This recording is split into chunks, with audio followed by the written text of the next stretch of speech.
आजचा जो टॉपिक आहे तो तुमचा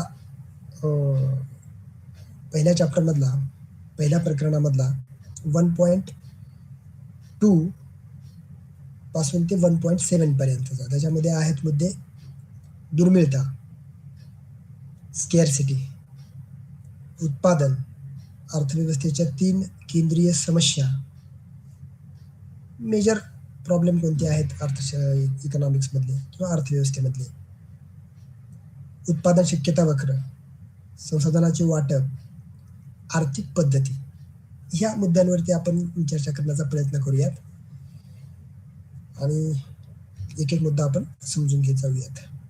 अर्थशास्त्रामधली अतिशय महत्वाची असलेली संकल्पना, रॉबिन्सन यांनी अर्थशास्त्राची व्याख्या करताना दुर्मिळतेवर आधारित व्याख्या केलेली होती. आपण मागच्या लेक्चरमध्ये ती व्याख्या बघितली आहे. अनंत गरजा, दुर्मिळ पण पर्यायी उपयोगाची साधने यांचा मेळ घालण्याच्या दृष्टिकोनातून करण्यात येणारा प्रयत्न आणि ह्या प्रयत्नाचा ज्या शास्त्रामध्ये अभ्यास केला जातो त्याला अर्थशास्त्र असं म्हटलं जातं. म्हणजे व्याख्या करताना त्यांनी दुर्मिळता या संकल्पनेवर भर दिलेला आहे. तर ही दुर्मिळता नेमकी काय आहे? तर ही अतिशय महत्वाची संकल्पना असून दुर्मिळतेचा अर्थ लक्षात घेत असताना आपल्याला दुर्मिळता म्हणजे काय हे समजून घेत असताना असं म्हणता येईल की दुर्मिळता म्हणजे माणसाची किंवा मानवी गरज किंवा माणसाच्या गरजा, मानवी गरजा आणि इच्छा पूर्ण करण्यासाठी उपलब्ध असलेल्या संसाधनांची मर्यादा. इच्छा अनंत आहेत आणि त्या इच्छा पुरवणारी संसाधने मर्यादित आहेत आणि ह्या मर्यादितपणालाच अर्थशास्त्रामध्ये दुर्मिळता असं म्हटलं जातं. तर ह्या संसाधनांचा विचार करताना कोणकोणती संसाधने आहेत? तर दुर्मिळता या संकल्पनेअंतर्गत आपण एक 7-8 मुद्दे आहेत. त्या मुद्द्याच्या अनुषंगाने ही संकल्पना अतिशय व्यवस्थितरित्या आपल्याला क्लिअर होईल. पहिला मुद्दा काय? तर संसाधने. मग संसाधनामध्ये काय काय येतं? भूमी येते, श्रम येतात, भांडवल येतं आणि उद्योजकता, इंडस्ट्री, व्यावसायिकता, व्यापार या बाबी येतात. आणि याचबरोबर ऊन, वारा, हवा, पाणी, वेळ, आपल्यासाठी असलेली महत्वाची म्हणजे वेळ, टाइम, ही देखील एक संसाधन आहे. आणि या संसाधनांची उपलब्धता तुटपुंजी आहे, मर्यादित आहे, ती दुर्मिळ आहे. आणि ही संसाधने दुर्मिळ तर आहेतच, पण यांचा उपयोग पर्यायी आहे, भूउपयोगी आहेत. म्हणून याचा वापर कसा करावा या संदर्भात आपल्याला प्रश्न पडतो. त्याचबरोबर दुसरा मुद्दा आहे तो निवडीची आवश्यकता, निवडीची गरज. अनंत गरजा आहेत पण ही दुर्मिळ साधने आहेत, हे संसाधने दुर्मिळ आहेत, मर्यादित आहेत, तर यांची निवड कशी करायची हा एक महत्वाचा प्रश्न आहे. आणि ह्या दुर्मिळतेमुळेच लोकांना त्यांच्या मर्यादित संसाधनाचा वापर कसा करावा, ही संसाधने कशी उपयोगात आणली जावी, त्यांचा उपयोग आपल्या हितासाठी, आपल्या विकासासाठी कसा करावा याबद्दल विचार करावा लागतो. आणि त्यातूनच त्या संसाधनांची निवड करावी लागते. कारण विचारपूर्वक ती निवड केली तरच त्याचा उपयोग होऊ शकतो. तिसरा मुद्दा येतो तो संधी खर्च. या संधी खर्चालाच वैकल्पिक खर्च किंवा पर्यायी खर्च असाही शब्द प्रयोग करता येतो. तर नेमका संधी खर्च म्हणजे काय? या दुर्मिळतेतूनच हा प्रश्न निर्माण होतो. म्हणजे दुर्मिळता ह्या संकल्पनेमधूनच संधी खर्च ही संकल्पना पुढे येते. तर एका गोष्टीसाठी संसाधने वापरल्यास दुसऱ्या गोष्टीसाठी ती संसाधने वापरता येत नाहीत. हा त्याग म्हणजे संधी खर्च. आता ह्यासाठी तुम्हाला काय उदाहरण देता येईल? अगदी साधं सोपं उदाहरण. समजा तुमचा एक BA फर्स्ट इयरचा क्लास आहे. त्या क्लासमध्ये एक 25 स्टुडंट आहेत आणि ह्या 25 स्टुडंट पैकी 5 स्टुडंट असे आहेत की ते आत्ताच्या वेळेस हा क्लास जॉईन न करता, त्यांनी क्लासचा आनंद न घेता, त्यांनी आपल्याच विचाराने त्या 5 स्टुडंटनी समजा कॅन्टीनमध्ये बसून चहाचा आनंद घेत असतील किंवा चहा घेत असतील, गप्पा मारत असतील, बाहेर बसून कुठेतरी बागेमध्ये फिरत असतील, तर त्यांनी काय केलेलं आहे, तर चहा पिण्याचा आनंद घेत आहेत किंवा बागेत फिरतायत, याचा अर्थ ते क्लासचा त्याग करतायत. म्हणजे ती पहिली संधी घेतली चहा पिण्याची आणि दुसरी संधी सोडली ती क्लास अटेंड करण्याची. म्हणजे पहिल्या संधीचा, समोर असलेल्या संधीचा त्याग म्हणजेच तो संधी खर्च आहे. किंवा दुसरं अजून आपलं एखादं उदाहरण घेता येतं. एका शेतकऱ्याकडे 2 एकर शेतीचा तुकडा आहे आणि या 2 एकर शेतीवरती तो एकाच वेळेस गहू किंवा ऊस ह्या दोघांचं उत्पादन नाही घेऊ शकत. त्याला ऊसाचं उत्पादन घ्यायचं असेल तर गव्हाच्या उत्पादनाचा त्याग करावा लागेल. त्याला गव्हाचं उत्पादन घ्यायचं असेल तर ऊसाच्या उत्पादनाचा त्याग करावा लागेल. याचा अर्थ काय, तर त्याने गव्हाचं उत्पादन घेतलं असेल तर ऊसाच्या उत्पादनाचा त्याग केलेला आहे. तो संधी खर्च. अशा पद्धतीचं अनेक उद्योजकांच्या बाबतीमध्ये, व्यावसायिकांच्या बाबतीमध्ये, सरकारच्या बाबतीमध्ये, अर्थव्यवस्थेमध्ये दुर्मिळतेमुळे अनेक प्रश्न निर्माण होतात आणि ह्या संधी खर्चाला सामोरं जावं लागतं. प्रत्येक व्यक्तीला सामोरं जावं लागतं. सामान्य व्यक्तीपासून ते असामान्य व्यक्तीपर्यंत, अर्थव्यवस्थेपासून ते आंतरराष्ट्रीय अर्थव्यवस्थेपर्यंत या दुर्मिळता संकल्पनेला सामोरं जावं लागतं. कार्यक्षमता. दुर्मिळतेमुळेच संसाधनांचा कार्यक्षम वापर करण्याची गरज निर्माण होते. दुर्मिळता या संकल्पनेअंतर्गत येणारा चौथा मुद्दा म्हणजे कार्यक्षमता.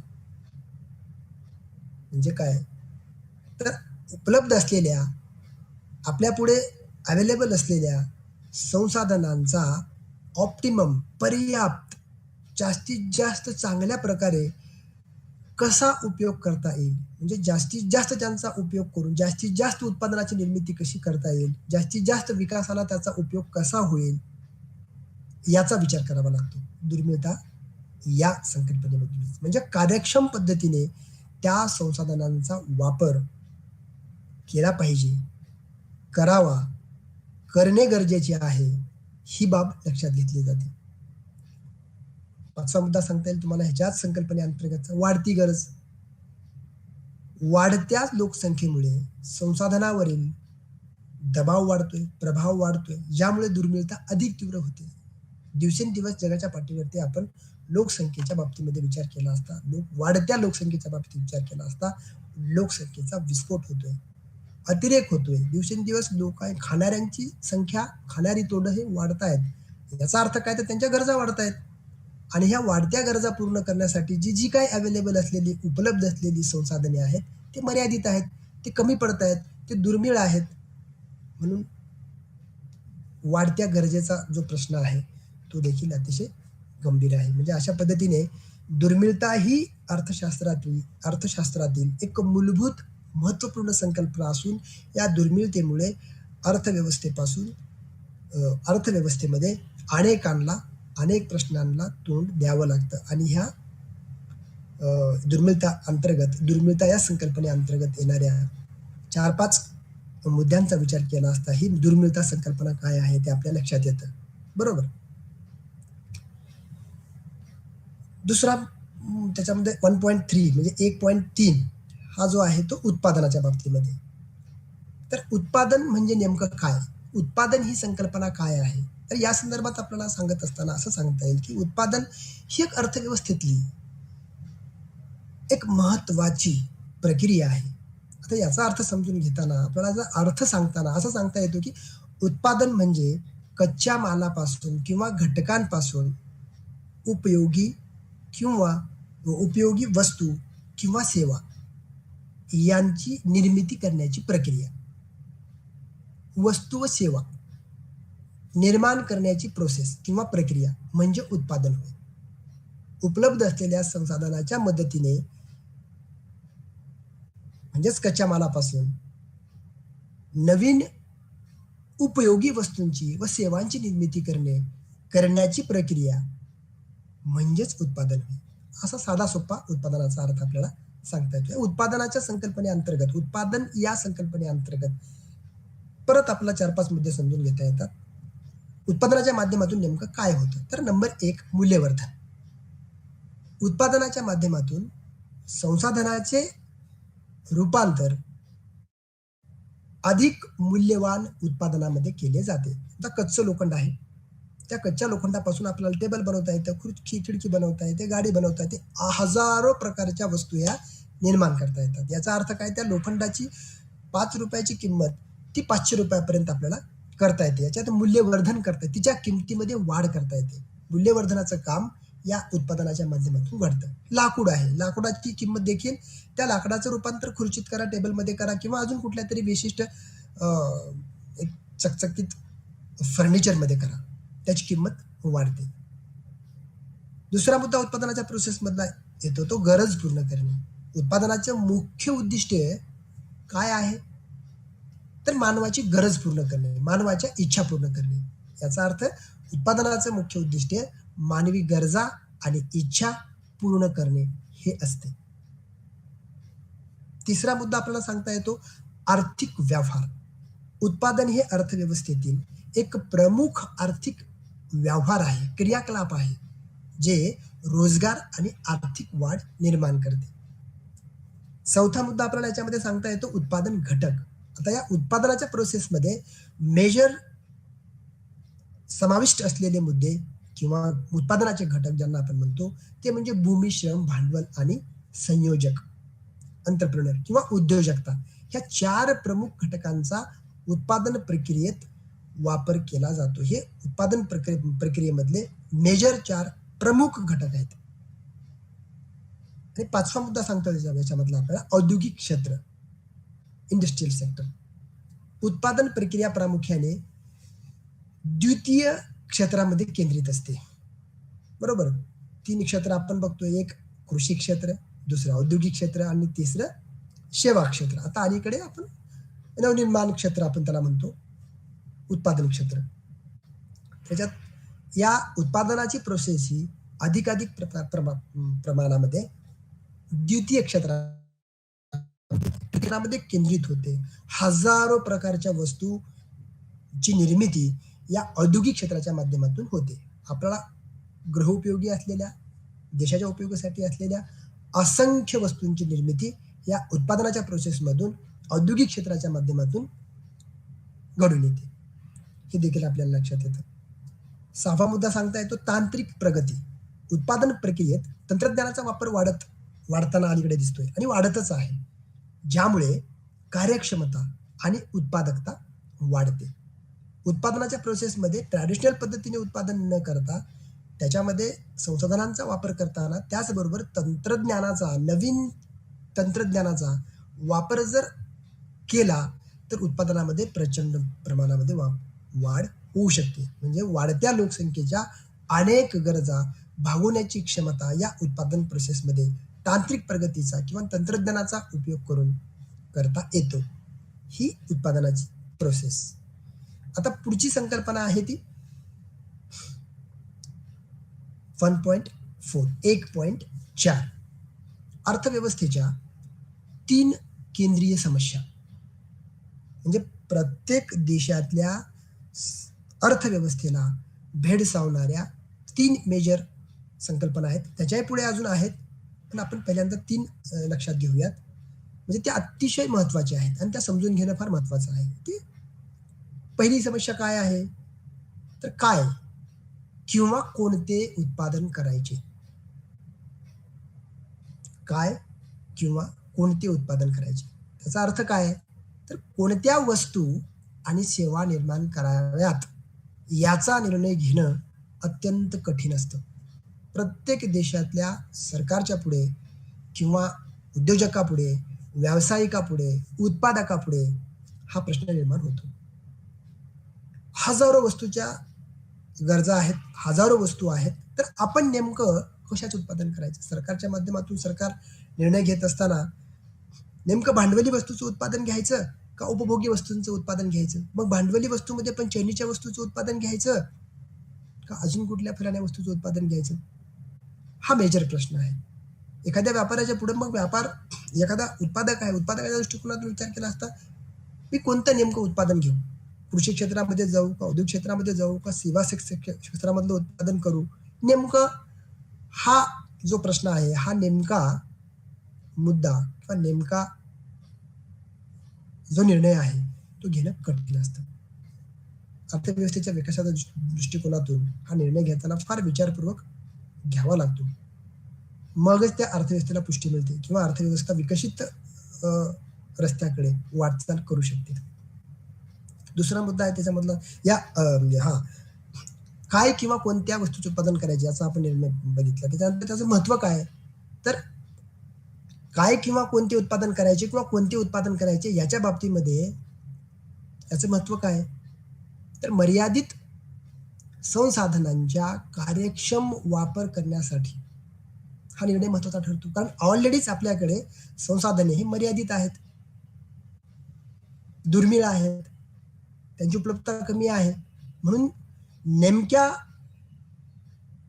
वस्तूवर किंवा नेमक्या गोष्टीवर आपण फोकस करून तो निर्णय घेतला तर त्याचा उपयोग व्यवस्थितरित्या होऊ शकतो आणि विकासाला त्याची मदत होऊ शकते. मग याचा नेमका निकष काय? अंतिमतः हा निर्णय जर परफेक्ट घेतला गेला तर काय होतं? तर उपभोक्त्यांच्या गरजा पूर्णपणे भागल्या जातात. बाजारातली मागणी वाढू शकते आणि नफ्याची संभाव्यता येते. याचा अर्थ काय? तर उपभोक्त्याला हवी असलेली वस्तू उपभोक्त्याला मिळते, याचा अर्थ बाजारातली मागणी वाढते आणि दुसऱ्या बाजूने उत्पादकाचा प्रॉफिट तिथे निश्चित होतो, म्हणजे नफा मिळण्याची शक्यता असते.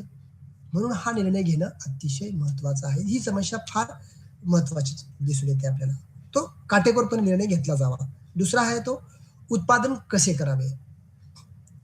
ठरलं मला फलाण्या वस्तूचं उत्पादन करायचं आहे किंवा फलाण्या वस्तूची आम्ही निर्मिती करणार आहोत. मग त्या वस्तूची निर्मिती करण्यासाठी किंवा त्या उत्पादनाची प्रोसेस राबवण्यासाठी उत्पादन कसे करावे? उत्पादनाच्या 2 पद्धती आहेत. एक श्रमप्रधान, दुसरी भांडवल प्रधान. मग श्रम केंद्रित किंवा भांडवल केंद्रित. तर ज्या देशामध्ये किंवा ज्या अर्थव्यवस्थेमध्ये किंवा ज्याच्याकडे जे अधिक आहे आणि ते कमीत कमी किमतीमध्ये उपलब्ध आहे, अशा पद्धतीचा वापर करून जर उत्पादन केलं गेलं तर त्याचा उत्पादन खर्च कमी येतो आणि उत्पादनही अधिक होतं आणि त्यातून अधिक वस्तूची निर्मिती होऊन अधिक गरजांची पुष्टी केली जाऊ शकते. म्हणून उत्पादनाची पद्धत, तंत्रज्ञान आणि संसाधनाचे संयोजन हे निवडणं महत्वाचं ठरतं. उत्पादन खर्च कमी करणे आणि कार्यक्षमता वाढवणे हा या मेथडमध्ये आहे. आणि भारतासारख्या देशामध्ये, भारतीय अर्थव्यवस्थेमध्ये आपण जर विचार केला तर आपल्याकडे लोकसंख्या प्रचंड आहे. याचा अर्थ काय? तर श्रम आपल्याकडे भरपूर आहेत, लेबर आपल्याकडे, कामगार आपल्याकडे भरपूर अवेलेबल आहेत, मुबलक प्रमाणात आहेत, ते कमीत कमी किमतीमध्ये मिळू शकतात. तर म्हणून उत्पादन करत असताना आपण जर भांडवल प्रधान पद्धतीचा वापर, श्रमप्रधान पद्धतीचा वापर करून अधिकाधिक श्रमिकांचा, अधिकाधिक कामगारांचा वापर करून जर उत्पादन करण्याचं ठरवलं तर आपला उत्पादन खर्च कमी राहील आणि तुलनेने उत्पादन अधिक होईल. म्हणून उत्पादन कसे करावे? आता युरोपियन कंट्रीचा विचार केला असता अमेरिका, फ्रान्स, जर्मनी जे काही विकसित राष्ट्र आहेत त्या राष्ट्रांमध्ये अधिकाधिक भांडवल प्रधान पद्धतीचा वापर केला जातो. कारण तिकडे लेबर कमी आहेत पण टेक्नॉलॉजी खूप डेव्हलप आहे, तंत्रज्ञान खूप प्रगत आहे, त्याचा ते वापर करतात. तसं विकसनशील अर्थव्यवस्थेमध्ये उत्पादन कसे करावे या बाबतीमध्ये विचार करताना जे आपल्याकडे कमीत कमी किमतीमध्ये अधिक अवेलेबल आहे उत्पादन घटक, त्याचा वापर करून तो करण्याचा प्रयत्न केला जातो आणि तो निर्णय योग्य ठरतो. त्याच्यानंतर कोणासाठी उत्पादन करायचे हा तिसरा प्रश्न फार महत्वाचा आहे. पहिला तर आहेच, दुसरा पण आहे आणि तिसरा पण आहे. ह्या मेजर समस्या आहेत. त्याचा कोणासाठी उत्पादन करायचे. आता आपल्याकडं 3 बाबतीमध्ये आपण त्याचं कॅटेगरायझेशन करू शकतो. तशा 5-6 कॅटेगरी करता येतात.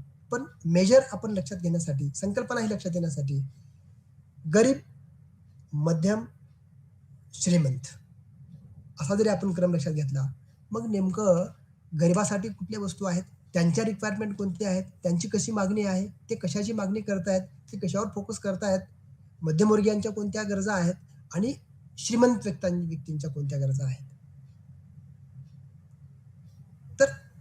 उत्पादनाचा निर्णय घेत असताना उत्पादन नेमकं कोणासाठी करायचं हा प्रश्न महत्वपूर्ण ठरतो. म्हणजे उत्पादित वस्तू आणि सेवांचे वितरण कसे करावे याचा निर्णय ते कोणासाठी करावे. त्याच्यानंतर समाजातील विविध गटांमध्ये संपत्तीचे न्याय वितरण सुनिश्चित करणे. उत्पादन कोणासाठी करावे ही संकल्पना लक्षात घेत असतानाच देशामध्ये किंवा अर्थव्यवस्थेमध्ये उपलब्ध असलेल्या जगत असलेल्या ग्राहकांच्या बाबतीमध्ये उपभोक्त्यांच्या बाबतीमध्ये विचार केला असता त्यांच्या उत्पन्नाची स्थिती काय आहे, त्यांचं उत्पन्नाचं वितरण कशा पद्धतीचं आहे, समान आहे का विषम आहे, ही बाब लक्षात घेऊन त्या उत्पादनाचा निर्णय घ्यावा लागतो. उत्पन्न वितरण, सामाजिक न्याय आणि बाजाराची मागणी. समाजातल्या प्रत्येक व्यक्तीला मिळणारं उत्पन्न हे जर समान स्वरूपाचं असेल, प्रत्येक व्यक्तीकडे 2 पैसे उपलब्ध असतील, तर त्यावेळी ती बाब सामाजिक न्यायाला समर्पक ठरते आणि यातूनच बाजारपेठेमध्ये उपलब्ध असलेल्या वस्तूच्या खरेदीसाठी प्रत्येक उपभोक्ता किंवा प्रत्येक ग्राहक, प्रत्येक व्यक्ती तो बाजारात येऊ शकतो आणि बाजारात येऊन तो वस्तू मागणी करू शकतो, तो परचेस करू शकतो, खरेदी करू शकतो. म्हणून उत्पादन करत असताना उत्पादन करण्यासाठी कोणासाठी आपण नेमक्या वस्तू उत्पादित करणार आहोत, कोणासाठी आपण सेवा निर्माण करणार आहोत, ही बाब अतिशय गुंतागुंतीची आहे, जिकिरीची आहे आणि तो निर्णय अतिशय समर्पकरित्या घ्यावा लागतो. ही समस्या सोडवावी लागते. ह्या तीनही प्रश्नांची उत्तरे देण्यासाठी विविध अर्थव्यवस्था वेगवेगळ्या पद्धती वापरतात. नंबर 1 बाजार अर्थव्यवस्था आहे, ती खाजगी मालकी आणि बाजार शक्तीवर अवलंबून आहे. नियोजित अर्थव्यवस्था सरकारी नियंत्रण आणि केंद्रीय नियोजनावर आधारित आहे. आणि मिश्र अर्थव्यवस्था या मिश्र अर्थव्यवस्थेमध्ये बाजार आणि सरकारी हस्तक्षेपाचे समावेश असते. म्हणजे भांडवल बाजार आणि सामाजिक अर्थव्यवस्था ह्या दोन्ही अर्थव्यवस्थांचं संगम ज्या अर्थव्यवस्थेमध्ये असतो त्याला आपण मिश्र अर्थव्यवस्था असं म्हणतो. थोडं भांडवलदार आणि सरकार ह्या दोघांचंही समायोजन या अर्थव्यवस्थेमध्ये दिसून येतं आणि त्या दोघांच्याही निर्णयातून नेमक्या कोणत्या वस्तू निर्माण करायच्या, नेमक्या कोणत्या सेवा निर्माण करायच्या, भांडवल म्हणजे मेथड कुठली वापरायची, पद्धती कुठली वापरायची, मग आपल्याकडे संसाधने किती अवेलेबल आहेत, मग त्याचा कार्यक्षम पद्धतीने कसा वापर होईल, या सगळ्या गोष्टीच्या बाबतीमध्ये तिथे निर्णय घेण्याचा प्रयत्न केला जातो. म्हणजे ह्या समस्यांचे निराकरण अर्थव्यवस्थेच्या कार्यक्षमतेसाठी आणि समाजाच्या कल्याणासाठी महत्वाचं ठरतं.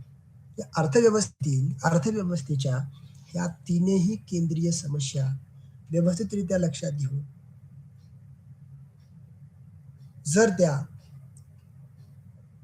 वापरल्या गेल्या, निर्णय घेतले गेले, तर तुमची अर्थव्यवस्था कार्यक्षमपणे सक्षम बनू शकते, विकसित बनू शकते, समाजाचं कल्याणही साधू शकते. ही बाब आपल्याला नाकारता येत नाही.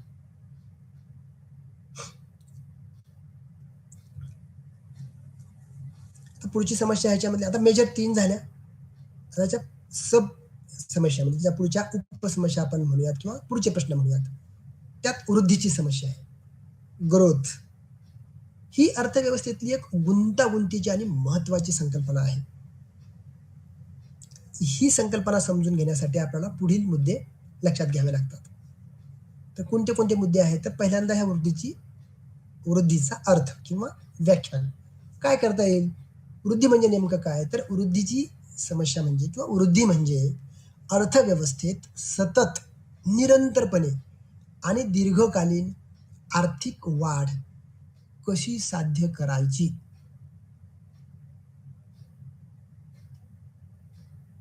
त्याला वृद्धी म्हणजे अर्थव्यवस्था प्रत्येक घटकाला बरोबर घेऊन ती सतत विकसित अवस्थेमध्ये कशी राहील.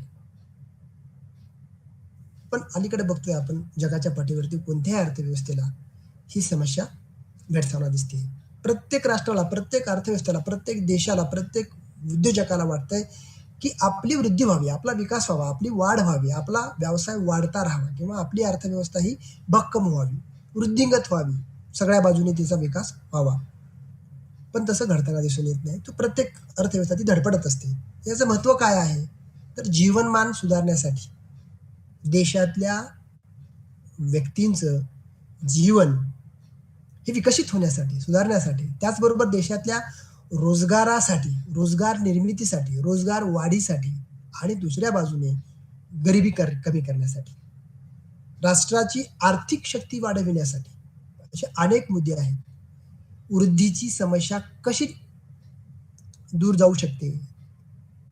तर त्या वृद्धीच्या माध्यमातून, त्या विकासाच्या माध्यमातून, त्या वाढीच्या माध्यमातून लोकांचं जीवनमान सुधारू शकते, लोकांना रोजगार मिळू शकतो, लोकांची गरिबी कमी होऊ शकते, राष्ट्राच्या आर्थिक शक्तीमध्ये वाढ होऊ शकते.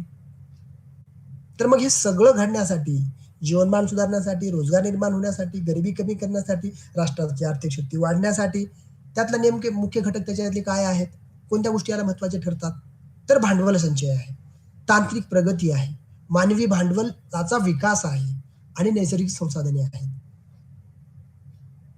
वृद्धीच्या माध्यमातून भांडवल संचय मोठ्या प्रमाणामध्ये वाढू शकतो. तांत्रिक प्रगती होऊ शकते. अनेक राष्ट्र वेगवेगळ्या देशातल्या तंत्रज्ञानाचा वापर आपण आपल्या देशामध्ये करू शकतो, ते मागवू शकतो आणि त्याच्यात आपली तांत्रिक प्रगती आपण घडवू शकतो. त्याचबरोबर देशातल्या मानवी भांडवलाचा विकास घडवू शकतो. मानवी भांडवलाचा विकास घडण्यासाठी त्याला अनेक मुद्दे अजून जबाबदार आहेत. ह्युमन कॅपिटल ज्याला म्हणतो आपण, मानवी भांडवलाचा विकास ह्या वृद्धीच्या माध्यमातूनच घडू शकतो. आणि देशात उपलब्ध असलेल्या, अर्थव्यवस्थेमध्ये उपलब्ध असलेल्या संसाधनांचा, केवळ संसाधनांचा नाही तर नैसर्गिक संसाधनांचा, तुमचा ऊन आहे, हवा आहे, पाणी आहे, जंगल संपत्ती आहे, खनिज संपत्ती आहे, किंवा ह्या संसाधनांचा अधिक प्रभावी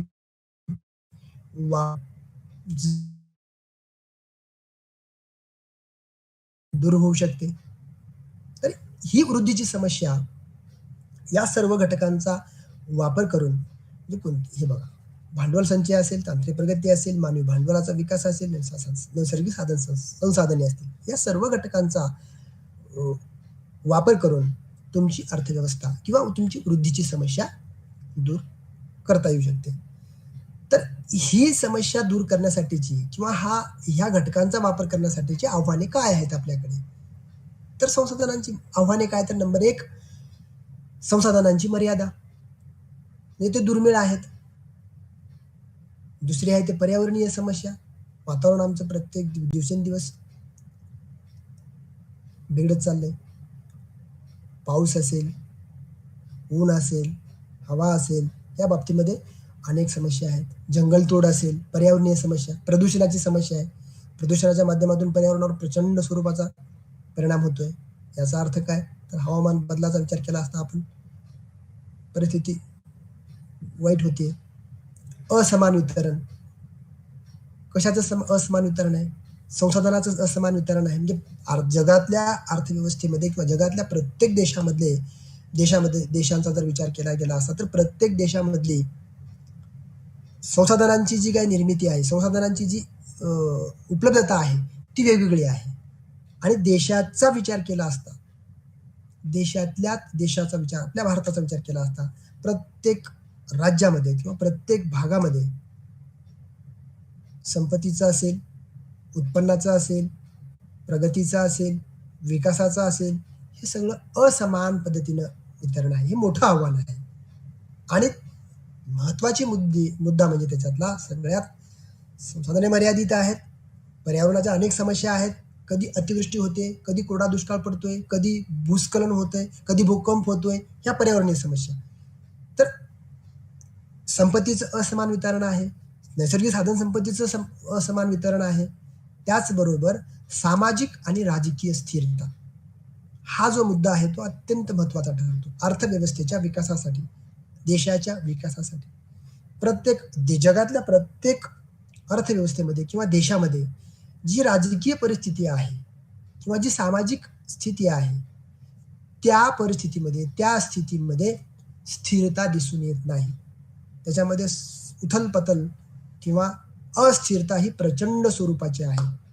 अनेक कारणांमुळे, अनेक बाबींमुळे, अनेक गोष्टींमुळे सामाजिक वातावरण हे थोडंसं निगेटिव्ह स्वरूपाचं दिसून येतं आणि राजकीय परिस्थिती ही अस्थिर स्वरूपाची दिसून येते. आर्थिक विकासाच्या माध्यमातून किंवा आर्थिक विकास साधायचा असेल किंवा संपूर्ण मानवी समुदायाचा विकास साधायचा असेल तर तुमच्या देशातली राजकीय स्थिती आणि सामाजिक स्थिती ही स्थिर असली पाहिजे, ती अस्थिर असता कामा नये.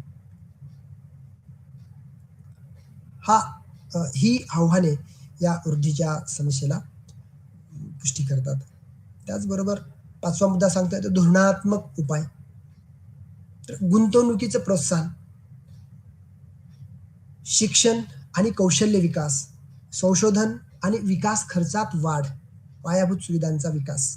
तुम्हाला वृद्धीची समस्या घालवायची असेल म्हणजे ती नाहीशी करायची असेल, वृद्धी तुम्हाला वाढवायचीच असेल, विकास करायचाच असेल, करायचा आहे, तर मग धोरणात्मक उपाययोजना तुम्हाला राबवाव्या लागतात. तर धोरणात्मक उपाययोजना राबवत असताना पहिला मुद्दा येतो तो गुंतवणूक प्रोत्साहन.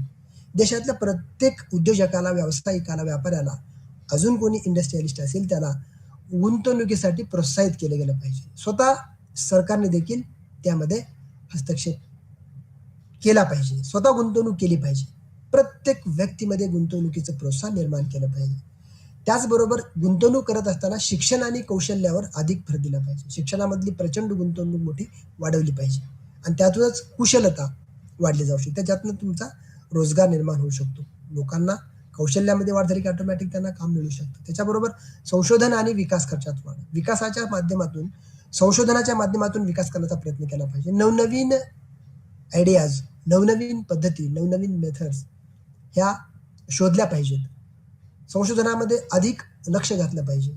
नवनवीन पद्धतीने इन्व्हेस्टमेंट कशी करता येईल किंवा नवीन नवीन गुंतवणूक कशी करता येईल, नाविन्याच्या वस्तूची निर्मिती कशी करता येईल, यासाठी खर्च केला पाहिजे. हा धोरणात्मक उपाय आहे. आणि त्याचबरोबर पायाभूत सुविधांचा विकास.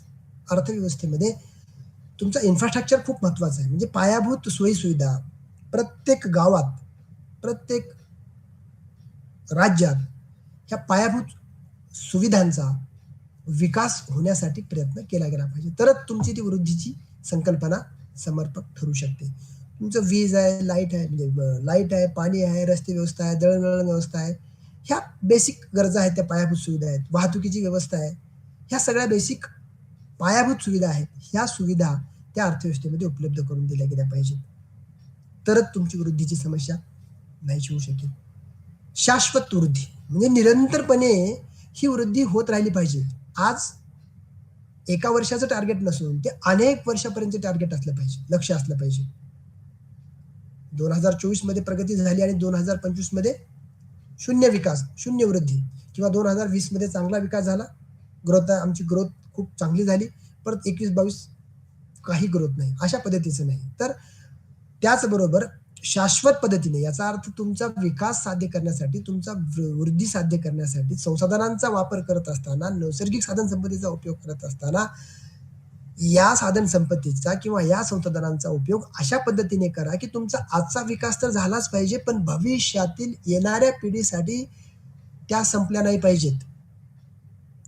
त्यांच्यावर निगेटिव्ह परिणाम, त्यांच्यावर नकारात्मक परिणाम न घडता, त्यांचा विकास न खुंटता हा आजचा विकास झाला पाहिजे. याला शाश्वत वृद्धी असे म्हणतात. म्हणजे भविष्यातल्या पिढ्यांच्या गरजा लक्षात घेऊन केलेली वृद्धी, भविष्यातलं पर्यावरण लक्षात घेऊन केलेली वृद्धी ही शाश्वत वृद्धी आहे. त्याचबरोबर वृद्धीचं मोजमाप, या ग्रोथचं, या विकासाचं किंवा या वृद्धीचं मोजमाप कसं केलं जातं, त्याच्या पद्धती काय आहेत? त्याच्या पद्धती आपल्याला बघता येतात. GDP, तुम्हाला राष्ट्रीय उत्पन्न माहिती आहे, नॅशनल इन्कम ज्याला म्हणतो आपण. राष्ट्रीय उत्पन्नाच्या संकल्पना अनेक आहेत. त्यातल्या महत्वाच्या म्हणजे तुमच्या वृद्धीचा विकास, तुमच्या वृद्धीचं मोजमाप किंवा विकासाचं मोजमाप कशाच्या आधारे केलं जातं, कुठल्या संकल्पनेच्या आधारे केलं जातं, तर ती संकल्पना आहे ती GDP, ग्रोथ सकल देशांतर्गत उत्पादन. दुसरी संकल्पना आहे दरडोई उत्पन्न, पर कॅपिटा इन्कम ज्याला म्हणतो आपण. आणि तिसरी संकल्पना आहे ती मानवी विकास निर्देशांक, HDI, ग्रॉस डोमेस्टिक प्रोडक्ट. सकल देशांतर्गत उत्पादन, जीडीपी. जीडीपी संकल्पना तुम्हाला सगळ्याला माहिती आहे. आपण अनेक वेळा पेपरमधून ऐकतो, वाचतो, की आता आमच्या अर्थव्यवस्थेने किंवा आमच्या अर्थव्यवस्थेचा जीडीपी एवढा टक्के वाढलेला आहे किंवा एवढा टक्के आमचा घटलेला आहे. आता 7.4%, 5.2% जो काय असेल तो, असं हे सांगितलं जातं. तर तुमच्या वृद्धीचं मोजमाप या संकल्पनेच्या माध्यमातून होतं. जेवढं तुमच्या जीडीपी जास्त अर्थव्यवस्थेचा, तेवढी तुमची वृद्धी अधिक. जेवढं तुमचं दरडोई उत्पन्न अधिक, प्रत्येक व्यक्तीचं पर कॅपिटा इन्कम दरडोई उत्पन्न जेवढं अधिक, तेवढी तुमची वृद्धी अधिक. आणि HDI, ह्युमन डेव्हलपमेंट इंडेक्स, मानवी विकास निर्देशांक, प्रत्येक व्यक्तीचा, प्रत्येक उपभोक्त्याचा, प्रत्येक माणसाचा विकास झाला पाहिजे. त्याला ज्या काही त्याच्या बेसिक गरजा आहेत त्या पूर्ण झाल्या पाहिजेत. ह्या संकल्पनांच्या माध्यमातून तुमच्या वृद्धीचं मोजमाप केलं जातं. ही वृद्धीची समस्या, म्हणजे ही वृद्धीची समस्या सोडवणे हे प्रत्येक देशासाठी एक सततपणे चालणारं, निरंतरपणे चालणारं आव्हान आहे. हे आपल्याला नाकारता येत नाही. यासाठी दीर्घकालीन आणि सर्व क्षेत्रांमधील समन्वित प्रयत्न करणं आवश्यक ठरतं. हे प्रत्येक राष्ट्रानं, प्रत्येक अर्थव्यवस्थेनं, प्रत्येक देशातल्या सरकारनं या वृद्धीच्या संदर्भात वृद्धीची समस्या नाहीशी करण्यासाठी या सर्व बाबी लक्षात घेऊन जर पाऊल उचललं गेलं तर तुमची वृद्धीची बाब, ही वृद्धीचं स्वप्न, तुमच्या विकासाचं स्वप्न हे पूर्ण होऊ शकतं. म्हणून तुमच्या देशातला जीडीपी वाढला पाहिजे, म्हणजे सकल देशांतर्गत उत्पादन वाढलं पाहिजे, दरडोई उत्पन्न वाढलं पाहिजे, मानवी विकास निर्देशांक हा उच्च असला पाहिजे, प्रत्येक व्यक्तीचा विकास झाला पाहिजे, बरोबर. आणि निर्णय घेताना, उपाययोजना करताना धोरणात्मक उपाय केले पाहिजेत, स्ट्रक्चरात्मक ज्याला म्हणतो आपण, अगदी काटेकोरपणे निर्णय घेतले पाहिजे आणि ह्या आव्हानांना तोंड दिले पाहिजे. 5वी समस्या आहे ती सार्वजनिक आणि खाजगी वस्तूंमधील निवड. सार्वजनिक आणि खाजगी वस्तूंमधील निवड ही अर्थव्यवस्थेसमोरील एक महत्वाची समस्या आहे. या 2 प्रकारच्या वस्तूंमधील फरक आणि त्यांच्या निवडीबाबत येणाऱ्या समस्या काय आहेत? तर नंबर 1 पहिली आहे ती खाजगी वस्तू. खाजगी वस्तू म्हणजे नेमकं काय? तर खाजगी वस्तूचा अर्थाचा किंवा अर्थ सांगताना किंवा व्याख्या सांगताना आपल्याला सांगता येईल की ज्या वस्तूचा उपभोग एका व्यक्तीने घेतल्यास दुसऱ्या व्यक्तीस त्या उपलब्ध होत नाहीत. ज्या वस्तूचा उपभोग एका व्यक्तीने घेतल्यास दुसऱ्या व्यक्तीस त्या उपलब्ध होत नाहीत, त्यांना खाजगी वस्तू असे म्हणतात. खाजगी वस्तू हे पैसे देऊन घ्याव्या लागतात, पैसे मोजून घ्याव्या लागतात. त्याचं उदाहरण आपल्याला सांगता येईल, कपडे असतील, अन्न असेल, वैयक्तिक वाहने असतील, हे तुमच्या खाजगी वस्तूचे उदाहरणे आहेत. त्याचं वैशिष्ट्य काय आहेत? तर स्पर्धात्मक आहे, वगळता येणाऱ्या. म्हणजे खाजगी वस्तूचं वैशिष्ट्य नेमकं आपल्याला सांगता येतं, ती खाजगी वस्तू ही स्पर्धात्मक आहे, प्रचंड स्पर्धा आहे. जी व्यक्ती पैसे मोजेल तीच व्यक्ती ती व्यक्ती घेऊ शकते. त्या वस्तूपासून उपभोग वगळता येतो. म्हणजे जो व्यक्ती, जो उपभोक्ता, जो कस्टमर पैसे मोजेल तोच व्यक्ती त्या वस्तूचा उपभोग घेऊ शकतो, ती खाजगी वस्तू. ओके. दुसरी बाब आहे ती सार्वजनिक वस्तू. सार्वजनिक वस्तूच्या बाबतीमध्ये व्याख्या करताना ज्या वस्तूचा उपभोग सामूहिकरित्या घेतला जातो आणि कोणालाही त्यापासून वगळता येत नाही, सगळे त्यामध्ये समाविष्ट असतात. उदाहरणामध्ये काय सांगता येईल? तर राष्ट्रीय संरक्षण आहे, सार्वजनिक रस्ते आहेत, हवा आहे, ऊन आहे, वारा आहे, या सगळ्या बाबी नैसर्गिक पद्धतीने आपल्याला उपलब्ध होतात. सार्वजनिक रस्ता आहे, सार्वजनिक बाग आहे, सार्वजनिक गार्डन आहेत, बरोबर. सार्वजनिक जे काही ठिकाणे असतील त्या सगळ्या बाबी ह्या सार्वजनिक वस्तूमध्ये येतात. तर याचं वैशिष्ट्य काय? तर अस्पर्धात्मक, याच्यामध्ये स्पर्धा नाहीये. अवगळता न येणाऱ्या, म्हणजे वगळता न येणाऱ्या सार्वजनिक वस्तूच्या उपभोगापासून कुठल्याही व्यक्तीला दूर सारता येत नाही, त्या वगळता येत नाहीत. मग या बाबतीमध्ये निवडीची समस्या काय आहे? तर संसाधनाचे वाटप. कसे वाटप करावे? म्हणजे मर्यादित संसाधने सार्वजनिक आणि खाजगी वस्तूंमध्ये कशी वाटावीत? त्याचा बाह्य परिणाम काय होईल? सार्वजनिक वस्तूंचं सकारात्मक बाह्य परिणाम आणि म्हणजे सार्वजनिक वस्तूंच्या बाबतीमध्ये सकारात्मक बाह्य परिणाम विचारात घेणं गरजेचं असतं, ते आवश्यक असतं. आणि ह्याच्यावर त्याचं निराकरण कसं करता येईल, तर त्याचं निराकरण करण्यासाठी सरकारचा हस्तक्षेप म्हणजे सरकारी हस्तक्षेप, सार्वजनिक वस्तूंच्या पुरवठ्यासाठी राजकीय सरकारचा सहभाग महत्वाचा ठरतो. त्याचबरोबर बाजार यंत्रणा, खाजगी वस्तूंसाठी मुक्त बाजार व्यवस्था आहे. सार्वजनिक आणि खाजगी भागीदारी काही क्षेत्रांमध्ये दोन्हीचे समायोजन साधलं जातं. म्हणजे ह्या निवडीच्या संदर्भात समायोजन साधण्यासाठी किंवा ही निवडची समस्या पूर्ण करण्यासाठी सरकारचा हस्तक्षेप इथे महत्वाचा आहे. आणि दोघांचाही समन्वय, सरकारी आणि खाजगी, शासकीय आणि अशासकीय दोघांचं संयोजन, समायोजन इथं महत्वपूर्ण ठरतं. त्याचबरोबर याचं मूल्यमापन करताना एक पद्धती आहे, तो लाभ खर्च विश्लेषण, सामाजिक कल्याण आणि उपभोक्ता प्राधान्य सर्वेक्षण. म्हणजे सार्वजनिक वस्तूंच्या संदर्भामध्ये किती व्यक्तींना लाभ होतोय, खाजगी वस्तूच्या बाबतीमध्ये किती व्यक्तींना खर्च म्हणजे लाभ होतोय, आणि या लाभाचा आणि खर्चाचा तुलनात्मक डिफरन्स, फरक काय आहे हे लक्षात घेणं गरजेचं ठरतं.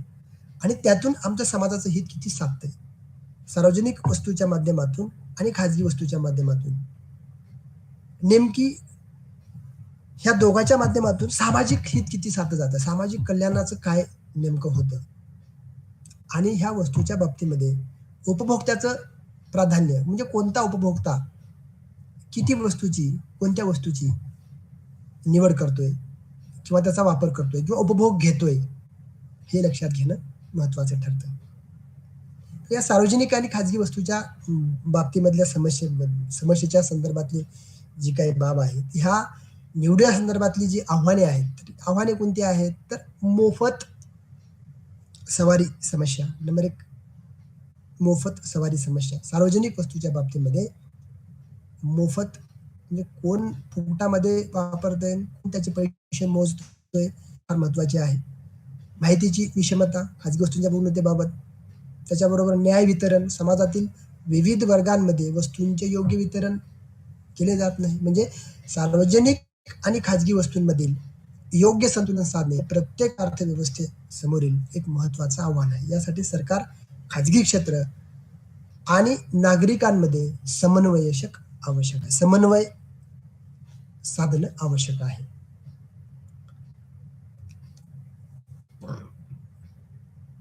त्यामध्ये 6वी समस्या आहे ती मेरिट गुड्स.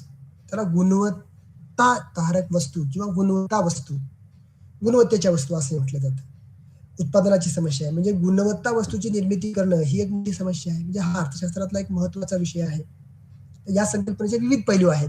नंबर 1, मेरिट गुड्सची व्याख्या किंवा गुणवत्ता वस्तूची व्याख्या, की अशा वस्तू किंवा सेवा ज्यांचा समाजासाठी फायदा आहे परंतु व्यक्तिगत स्तरावर त्याची मागणी कमी असू शकते. त्याचं उदाहरण काय सांगता येईल, तर शिक्षण, आरोग्य सेवा, लसीकरण ह्या गुणवत्तेच्या वस्तू आहेत.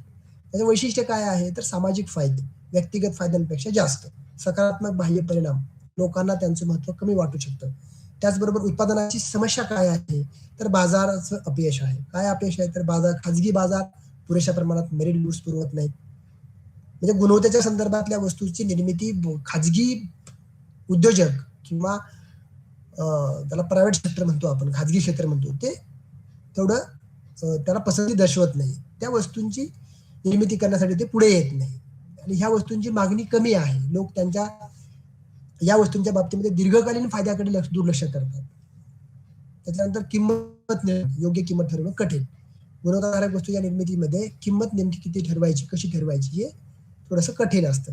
या समस्येचं निराकरण काय, तर सरकारी हस्तक्षेप, सरकारने सबसिडी दिली पाहिजे, त्याचा मोफत पुरवठा केला पाहिजे, सक्तीचे नियम केले पाहिजेत, काही मेरिट किंवा गुणवत्ताधारक वस्तू वापरण्याची सक्ती केली पाहिजे. उदाहरणामध्ये जसं आपण प्राथमिक शिक्षण मोफत आणि कंपल्सरी, बरोबर, तसं लोकांना फायद्याबद्दल माहिती देणे, म्हणजे ह्या गुणवत्ताधारक वस्तू कशा महत्वपूर्ण आहेत, समाजाच्या हिताच्या कशा आहेत आणि त्या कमीत कमी किमतीमध्ये कशा मिळत आहेत, या बाबतीमध्ये जनजागृती करणे महत्वाचं ठरतं. त्याच्यानंतर आर्थिक प्रभाव काय आहे, परिणाम काय आहेत, तर बजेट वाटप, सरकारला मोठा खर्च करावा लागतो. दीर्घकालीन फायदे असे आहेत की मानवी भांडवल विकास, आरोग्य सुधारणा, त्याचबरोबर उत्पादकता वाढ, शिक्षित आणि निरोगी कामगार याच्यातून निर्माण होतात. नैतिक पैलू काय आहेत, तर व्यक्तिगत स्वातंत्र्य विरुद्ध सामाजिक कल्याण, समान संधी प्रदान करणे या मेरिट गुड्स मधून. आव्हाने काय आहेत या मेरिट गुड्सच्या उत्पादनाच्या बाबतीमध्ये? तर योग्य प्रमाणात पुरवठा ठरवणं आहे. गुणवत्ताधारक त्याची गुणवत्ता किंवा ती गुणवत्ता नियंत्रण करणं हे कठीण आहे. आणि खाजगी क्षेत्राची भूमिका थोडीशी न्यूट्रल आहे, म्हणजे इकडे सरसावले जात नाहीत. खाजगी क्षेत्र इकडे इंटरेस्ट दाखवत नाही, इकडे थोडासा कल त्याचा कमी असतो. असं मूल्यमापन करताना काय, तर लाभ खर्च विश्लेषण, सामाजिक प्रभाव मूल्यांकन. मेरिट गुड्स म्हणजे गुणवत्ताधारक वस्तूच्या उत्पादनाची समस्या सोडवणं हे एक गुंतागुंतीचं कार्य आहे. यासाठी सरकार, खाजगी क्षेत्र आणि नागरिकांमध्ये या तिन्हीमध्येही समन्वय साधणं आवश्यक आहे. योग्य धोरणे आखून, प्रभावी धोरणे आखून समाजाला अधिकाधिक फायदा कसा होईल, समाजाचं अधिकाधिक कल्याण कसं होईल, या प्रकारे मेरिट गुड्सचे किंवा गुणवत्ता वस्तूचे उत्पादन आणि वितरण करणं महत्वाचं ठरतं आणि ही समस्या दूर होऊ शकते. आता 1.5 आहे तो 1.5 कोणता, तर उत्पादन शक्यता वक्र, प्रोडक्शन पॉसिबिलिटी कर्व, PPC. हे अर्थशास्त्रातील एक महत्वाची संकल्पना आहे. ही अर्थशास्त्रातील एक महत्वाची संकल्पना आहे. या संकल्पनेचे विविध पैलू आहेत. पहिला पैलू काय आहे, व्याख्या. काय व्याख्या त्याची उत्पादन शक्यता वक्र आले आहे, जो दाखवतो की दिलेल्या संसाधनांच्या मर्यादेत दोन वस्तूंचे उत्पादन किती होऊ शकते हे दाखवतो. त्याचं गृहीतक काय आहे, तर फक्त दोन वस्तूंचे उत्पादन. संसाधने पूर्णपणे आणि कार्यक्षमतेने वापरली जातात. तंत्रज्ञान स्थिर आहे. पहिलं गृहीतक आहे दोन वस्तूंचे उत्पादन. दुसरं, संसाधने पूर्णपणे कार्यक्षमतेने वापरले जातात. आणि तिसरं आहे ते तंत्रज्ञान स्थिर आहे. म्हणजे याचं विश्लेषण देण्यासाठी आपल्याला एक कोष्टक आणि एक डायग्राम बघावी लागेल. तर एका विशिष्ट वेळी दिलेल्या मर्यादित साधन सामुग्रीच्या साह्याने एखादी उत्पादन संस्था दोन वस्तूंच्या वेगवेगळ्या किंवा निरनिराळ्या नगरसंख्येची किती संमिश्र उत्पादित करू शकते हे दर्शविणारा वक्र म्हणजे उत्पादन शक्यता वक्र होईल. मानवाच्या गरजा अनंत आहेत, मात्र त्या भागविणारी साधने मर्यादित आहेत. त्यामुळे महत्वपूर्ण गरजांच्या निवडीची समस्या कशी सोडवावी हे स्पष्ट करण्यासाठी उत्पादन शक्यताचा उपयोग होतो. नवसनातनवादी क्लासिकल अर्थशास्त्रीय परंपरेतून उत्पादन शक्यता वक्र या संकल्पनेचा किंवा सूक्ष्म अर्थशास्त्रीय विश्लेषण साधनांचा विकास झाला. कारण काय सांगता येतं, तर दिलेल्या म्हणजे स्थिर आणि निश्चित श्रमसंख्येच्या, कामगारांच्या आणि तंत्रज्ञानाच्या आधारे उत्पादन संस्था X या वस्तूचे 15 नग आणि Y या वस्तूचे 10 नग किंवा X या वस्तूचे 10 नग आणि Y या वस्तूचे 15 नग उत्पादित करू शकते. अशा प्रकारे X आणि Y, क्ष आणि य या वस्तूंचे नगांच्या अनेक मिश्रणाच्या वेगवेगळ्या प्रमाणात म्हणजे उत्पादन शक्यता या वक्राद्वारे दाखविल्या जातात. त्याचं कोष्टक घेताना आपण लक्षात घेतोय. कोष्टक कसं आहे, कोष्टक उत्पादन शक्यता, उत्पादन टक्केवारी कशी आहे, तर शक्यता 1 2 3 4 5. गहू 0, ज्वारी 250, इकडे 100 230 150 200 200 150. म्हणजे काय तर इथे आपल्याला गहू आणि ज्वारी या दोन वस्तूंच्या उत्पादनाच्या वेगवेगळ्या 5 शक्यता दिसतात. ज्वारीचं 250 टन उत्पादन केलं तर गव्हाचं 0 टन होतं, बरोबर. आता इथे पहिल्या शक्यतेमध्ये काय म्हटलंय, तर गव्हाचं 0, ज्वारीचं 250. दुसऱ्या शक्यतेमध्ये काय म्हटलंय, गव्हाचं 100, ज्वारीचं 230. तिसऱ्यामध्ये काय म्हटलंय, गव्हाचं 150, ज्वारीचं 200. आणि चौथ्यामध्ये गहू 200, ज्वारी 150. आणि पाचव्यामध्ये गहू 250 तर ज्वारी 0. याचा अर्थ काय, तर गव्हाचे अधिक उत्पादन करायचे असेल तर 80 टन ज्वारीच्या उत्पादनाचा त्याग करावा लागेल.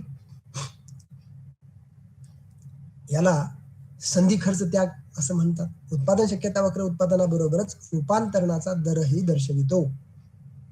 उदाहरणार्थ, गव्हाच्या अधिक नगाच्या रूपांतरणासाठी ज्वारीच्या किती नगांच्या रूपांतरणाचा त्याग करावा लागतो हे रूपांतराच्या दराने पाहता येतं.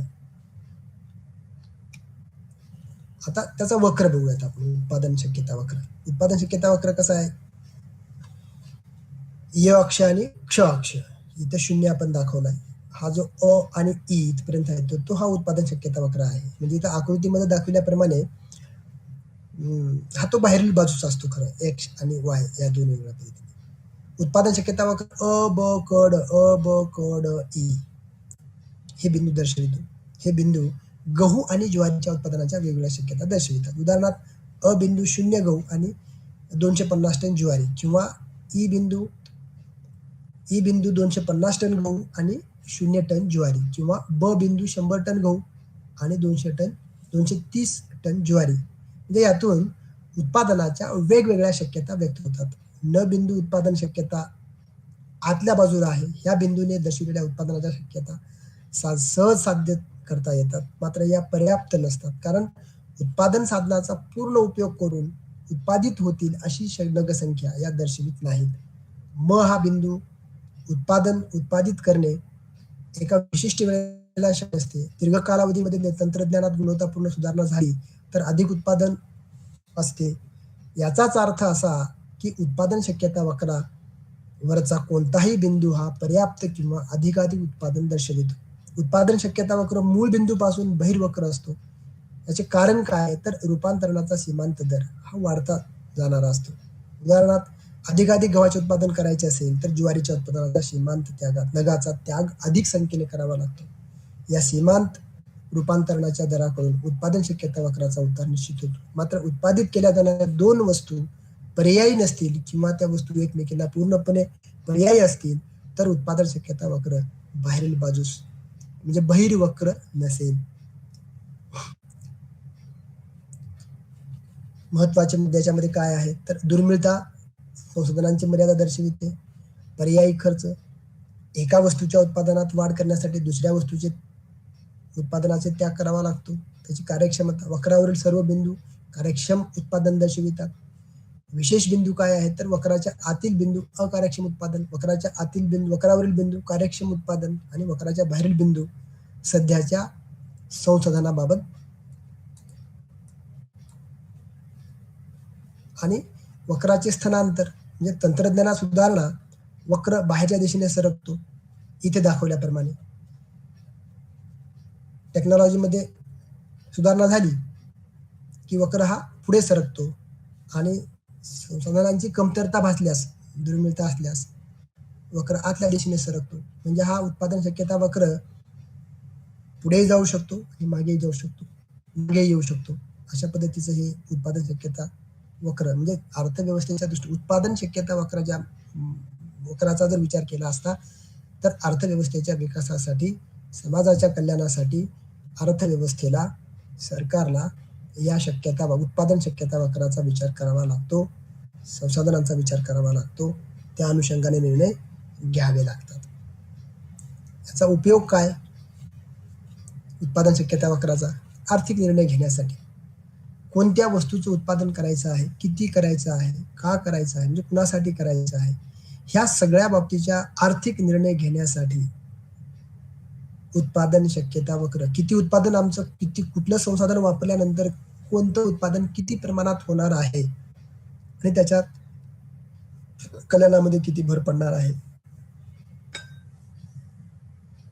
याचा अशा पद्धतीने म्हणजे आर्थिक निर्णय घेण्यासाठी, आर्थिक धोरणे ठरवण्यासाठी, उत्पादनाचे निर्णय घेण्यासाठी हा उत्पादन शक्यता वक्र महत्वपूर्ण ठरतो, तो उपयोगी ठरतो. संसाधन वाटपाचे विश्लेषण करण्यासाठी आमच्याकडे संसाधने हे मर्यादित स्वरूपाचे आहेत, दुर्मिळ स्वरूपाचे आहेत. त्यांचा कार्यक्षम वाटप होण्यासाठी, त्यांचं वितरण योग्य पद्धतीनं होण्यासाठी, म्हणजे किती उत्पादन होण्याची शक्यता आहे, किती उत्पादन होण्याची शक्यता नाही, तिथलं वातावरण काय आहे, तिथली परिस्थिती काय आहे, या बाबतीचे सर्व निर्णय घेण्यासाठी हा उत्पादन शक्यता वक्र महत्वपूर्ण ठरतो. आर्थिक वाढीचे मूल्यमापन करण्यासाठी आमच्या उत्पादनामध्ये विशिष्ट प्रमाणामध्ये वाढ झाली किंवा विशिष्ट प्रमाणामध्ये घट झाली, विशिष्ट प्रमाणाच्या संसाधनांचा उपयोग झाला आणि त्याचा एकूण आर्थिक वाढीमध्ये, त्यामुळे एकूण आर्थिक वाढीमध्ये किंवा आर्थिक वाढ ही किती झाली त्याचं मूल्यमापन करण्यासाठी हा उत्पादन शक्यता वक्र महत्वपूर्ण ठरतो, उपयोगी ठरतो. याच्या मर्यादा काय आहेत? तर वास्तविक जगात 2च वस्तू उत्पादित केल्या जात नाहीत. हजारो वस्तूंचं उत्पादन केलं जातं. ही एक त्याची मर्यादा आहे. आणि त्या हजारो वस्तूंचं मोजमाप करणं या पद्धतीनं म्हणजे तो शक्यता वक्र स्पष्ट करताना किंवा तो समजून घेताना आपल्याला एक्स आणि वाय किंवा गहू आणि ज्वारी अशी 2 वस्तू आपण गृहीत धरून त्याचं विश्लेषण करतोय. पण अर्थव्यवस्थेमध्ये उत्पादित होणाऱ्या वस्तूंची संख्या प्रचंड आहे. अनंत वस्तू आहेत. संसाधने नेहमीच 100% कार्यक्षमतेने वापरली जात नाहीत. नैसर्गिक साधन संपत्तीचा अनेक वेळेला दुरुपयोग होतो. कार्यक्षमपणे वापरला जात नाही. संपत्ती वाया जाते. संसाधने वाया जातात. ही एक त्याची मर्यादा आहे. म्हणजे उत्पादन शक्यता वक्र हे अर्थव्यवस्थेतील निवडीच्या समस्या आणि संसाधनांचा कार्यक्षम वापराचं एक महत्वाचं प्रतिनिधित्व आहे. हे साध्य मॉडेल गुंतागुंतीच्या आर्थिक निर्णयांचं विश्लेषण करण्यास मदत करते. प्रचंड गुंतागुंतीची अर्थव्यवस्था आहे आणि या गुंतागुंतीच्या अर्थव्यवस्थेमध्ये गुंतागुंतीच्या उत्पादनाच्या प्रोसेसमध्ये प्रक्रियेमध्ये या उत्पादन शक्यता वक्राच्या माध्यमातून त्या अर्थव्यवस्थेला सक्षम कसं करता येईल या बाबतीचे निर्णय घेता येतील यासाठी हा वक्र अतिशय महत्वपूर्ण ठरतो. हे आपल्याला नाकारता येत नाही. 1.6 शेवट याच्यामधली तुमच्या पहिल्या चॅप्टर मधली नेक्स्ट संकल्पना आहे ती संसाधनांचे वाटप, केंद्रीय समस्यांचे निराकरण. मिश्र अर्थव्यवस्थेत संसाधनांचे वाटप हा एक महत्वाचा आणि गुंतागुंतीचा विषय आहे. या व्यवस्थेमध्ये या प्रणालीचे विविध पैलू म्हणजे नंबर 1 मिश्र अर्थव्यवस्थेची व्याख्या. खाजगी क्षेत्र आणि सरकारी क्षेत्र यांचे सह अस्तित्व असलेली अर्थव्यवस्था म्हणजे मिश्र अर्थव्यवस्था. बाजार यंत्रणा आणि सरकारी नियोजन यांचं संयोजन म्हणजे मिश्र अर्थव्यवस्था. संसाधन वाटपाचे मार्ग काय आहे त्याच्यामध्ये तर बाजार यंत्रणा, मागणी आणि पुरवठ्यावर आधारित, बरोबर, सरकारी हस्तक्षेप, नियोजन आणि नियमन यांच्या धोरणाद्वारे, सार्वजनिक खाजगी यांची भागीदारी, सार्वजनिक क्षेत्र आणि खाजगी क्षेत्र संयुक्तपणे कार्य करतात, त्यांची भागीदारी असते. अनेक उद्योग ही भागीदारीमध्ये चालवले जातात. खाजगी क्षेत्राची भूमिका काय आहे तर नफा प्रेरित उत्पादन म्हणजे जास्तीत जास्त प्रमाणात आम्हाला नफा मिळाला पाहिजे. स्पर्धेद्वारे कार्यक्षमता वाढवणे, अधिक स्पर्धा करणे, नवकल्पना आणि उद्योजकताला प्रोत्साहन. खाजगी क्षेत्रामध्ये नवीन्मेषाला महत्व आहे आणि उद्योजकतेला प्रोत्साहन दिले जातं. सरकारी क्षेत्राची भूमिका काय आहे तर सार्वजनिक वस्तू आणि सेवांचा पुरवठा करणे, समता आणि सामाजिक न्याय सुनिश्चित करणे, प्रत्येक व्यक्तीला न्याय मिळेल, प्रत्येक व्यक्तीची गरज पूर्ण होईल याकडे लक्ष देणे आणि शक्यतो कुठल्याही परिस्थितीमध्ये देशामध्ये अर्थव्यवस्थेमध्ये आर्थिक स्थिरता कशी राहील अशी ती भूमिका ठेवणे. संसाधन वाटपाची क्षेत्रे काय आहे तर पायाभूत सुविधा, सरकार आणि खाजगी क्षेत्राचं समायोजन आहे. शिक्षण आणि आरोग्य, सरकारी खाजगी संस्था उपलब्ध आहेत. उद्योग काय आहेत तर बहुतांश खाजगी आहेत परंतु काही सार्वजनिक उपक्रम आहेत. नियमन आणि नियंत्रण, किंमत नियंत्रण अत्यावश्यक वस्तूसाठी आहे. गुणवत्ता मानके सरकारद्वारे निर्धारित केले जातात. स्पर्धा कायदे एकाधिकार टाळण्यासाठी म्हणजे मक्तेदारी टाळण्यासाठी. आर्थिक धोरणे काय आहेत तर राजकोषीय धोरण, कर आणि सरकारी खर्च, चलनविषयक धोरण, व्याज आणि पतपुरवठा नियंत्रण. आव्हाने काय आहेत त्याच्यामध्ये योग्य संतुलन साधणं, बाजार स्वातंत्र्य विरुद्ध सरकारचे नियंत्रण, भ्रष्टाचार आणि नोकरशाही, वेगवान बदलत्या परिस्थितीशी जुळवून घेणं. याचे फायदे काय आहेत, लवचिकता आहे, सामाजिक आणि आर्थिक उद्दिष्ट साध्य करण्याचा प्रयत्न केला जातो. खाजगी क्षेत्राची कार्यक्षमता आणि सरकारी नियमांचं संयोजन केलं जातं. मूल्यमापन पद्धती काय आहे याची, आर्थिक विकास दर, सामाजिक कल्याण निर्देशांक, आर्थिक विषमता मापन, त्याला गिनी गुणांक म्हटलं जातं. म्हणजे मिश्र अर्थव्यवस्थेत संसाधनांचे वाटप हे एक गतिशील आणि सतत विकसित होणारे क्षेत्र आहे. प्रत्येक देश आपल्या विशिष्ट परिस्थितीनुसार या क्षेत्रांमध्ये संतुलन साधण्याचा प्रयत्न करतो. आर्थिक पद्धती ही संकल्पना मोठी आहे, तशी आपण नेक्स्ट तासामध्ये किंवा लेक्चरमध्ये ती कंटिन्यू करूयात. ही संकल्पना आहे आर्थिक पद्धतीची, आर्थिक नियम ज्याला म्हणतो आपण. त्याच्या पद्धती आहेत, निगमन पद्धती आहे, आगमन पद्धती आहे, डिडक्टिव्ह आणि इंडक्टिव्ह. ह्या पद्धती आपण पुढच्या लेक्चरमध्ये बघूयात. धन्यवाद.